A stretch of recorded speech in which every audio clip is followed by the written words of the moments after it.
জলালউদ্দিন আইন রহমতুল্লাহ আলাই উমদাতুল কারি লিখেছেন, ইবনে আদাসকারী রহমতুল্লাহ আলাই তিনি ফাথুল বারি লিখেছেন, এবং এই দুইটাকে সমন্বয় করে আরও ইখতিসার করে যিনি লিখেছেন ইমাম কুস্তালানী রহমতুল্লাহ আলাই, তিনি লিখেছেন ইরশাদুস সারি।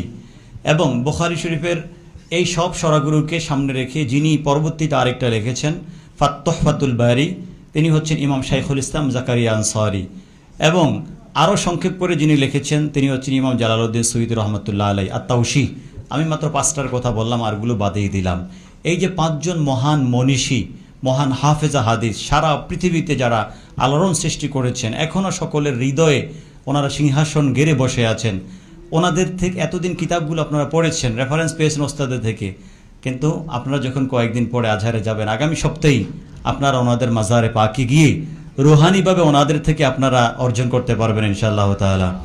আপনাদেরকে আমাদের দিক নির্দেশনা থাকবে ইন্নামাল ইলমু বিত তালাক্কি, এটা মনে রাখবেন।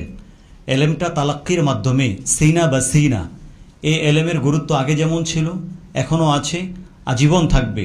আর এলেমটা যদি শুধুমাত্র কাগজের পৃষ্ঠা থেকে হয় তাহলে এই এলেম আপনাকে পথভ্রষ্ট করবে। এছাড়া যদি এটার শিক্ষক না থাকে, এটা যদি তালাক্কির মাধ্যমে না হয়, এই এলেম দ্বারা স্বাভাবিকভাবে পাঠক পথভ্রষ্ট হয়ে থাকে, খুব কম সময়ই সে সঠিক দিক নির্দেশনা যেতে পারে। যাই হোক, ওনাদেরকে আজহার মসজিদের পিছনে স্যার যেটা বলেছেন, ওনারা বারবার জিয়ারত করেছেন।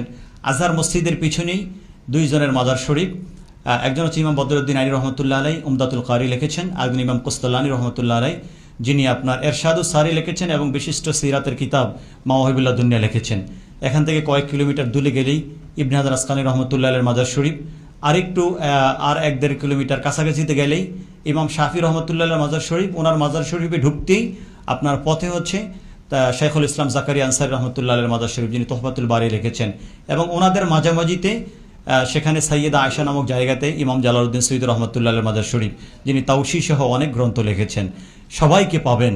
হেদায়া পড়ছেন, হেদায়ার যিনি ব্যাখ্যাকার ইমাম কামালউদ্দিন ইবনে হুমাম রহমতুল্লাহ আলাইয়ের মাজার শরীফ দেখবেন আজহারের পাশে, ওনাকে আপনারা পেয়ে যাচ্ছেন। ইমাম হোসেন রাদিয়াল্লাহু পেয়ে যাচ্ছেন। আপনারা শরহু মানিল আসার পড়ছেন, ইমাম তহাবী রহমতুল্লাহ আলাইকে সেখানে পাবেন, ওনার মাজার শরীফ সেখানে। আপনারা নজবুর রায়া পড়ছেন, হেদায়ার হাদিসের তাখরিস, সেখানে ইমাম জাইলাই রহমতুল্লাহের মাজার শরীফ আপনারা সেখানে পাবেন। কাকে দরকার আপনাদের? কারা যাদের কিতাব আমরা পড়ছি সকলের মাজার শরীফ, আউলিয়া কেরামরা সেখানে জান্নাতের বাগানে আরাম করছেন। এটা অনেক বড় সুযোগ, অনেক বড় সুযোগ। যারা এই সুযোগ গ্রহণ করতে পারবেন, যারা সেটার প্রতি মহাব্বত রাখবেন, তারাই পাবেন। আমরা আমাদের ছাত্র জীবনে চেষ্টা করেছি, আমার কিছু ইন্ডিয়ান বন্ধু সহ, আমরা প্রত্যেক বৃহস্পতিবার দিবাগত রাত্রে ইমাম জালালউদ্দিন সুয়ুতীর কিতাবগুলো নিয়ে ওনার মাজার শরীফে